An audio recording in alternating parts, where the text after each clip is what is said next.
Now let's recite the Tucker Middle School's mission statement. The mission of Tucker Middle School is to develop independent thinkers who are conscientious, compassionate, and embrace the diversity of the world around them. The challenging and rigorous educational program compels students to read with comprehension, write with clarity, and use information to solve problems. Here at Tucker, we are a PBIS school. We have pause, pride, attitude, wisdom, and success. The Abbey trait for January is reflective.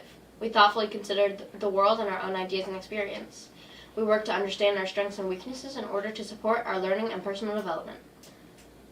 Once again, I'm Zion. And I'm Willow. Today is Tuesday, January 24th, and day 1 for classes. Be sure to tune in each morning at 8:50 for news and announcements that matter to you. Happy 108th day of school TMS. Here are your morning announcements. For today's lunch, we'll be having a choice of beef and cheese nachos, or a spicy chicken sandwich. And the grab and go will be a fajita chicken chef salad. In international news, More than $60 billion may have been paid out in fraudulent unemployment insurance benefits during the COVID-19 pandemic, according to a report released Monday by the U.S. Government Accountability Office. The watchdog agency, however, warned that the estimate has limitations and should be interpreted with caution. The actual amount of pandemic unemployment benefits fraud may be substantially higher. At least $4.3 billion in jobless benefits fraud has been formally determined by state unemployment agencies, while at least $45 billion in payments have been flagged for potential fraud by the U.S. Department of Labor's Office of Inspector General, the GAO said. This cannot be interpreted as the extent of the problem, it continued. The GAO report provides the latest insight into the numerous schemes to steal money from a range of hastily implemented pandemic relief programs. In local news, 2 of the 6 suspects arrested during a riot in downtown Atlanta Saturday evening have been granted bond Monday morning. A Fulton County Court judge granted both 23-year-old Ivan Ferguson of Nevada and 20-year-old Graham Evitt of Decatur, Georgia, a bond of over $355,000.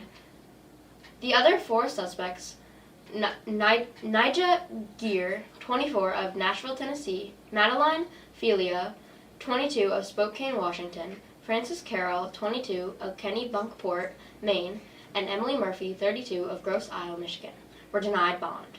All 6 of the men and women were each charged with 4 felonies and 4 misdemeanors, including rioting, pedestrian in a roadway, willful obstruction of a law enforcement officer, and unlawful assembly.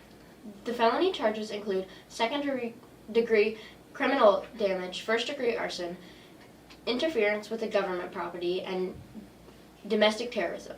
And now for the fact of the day. flamingos can only eat with their heads upside down. Weather. Today will be a high of 55 and a low of 43. It will be sunny.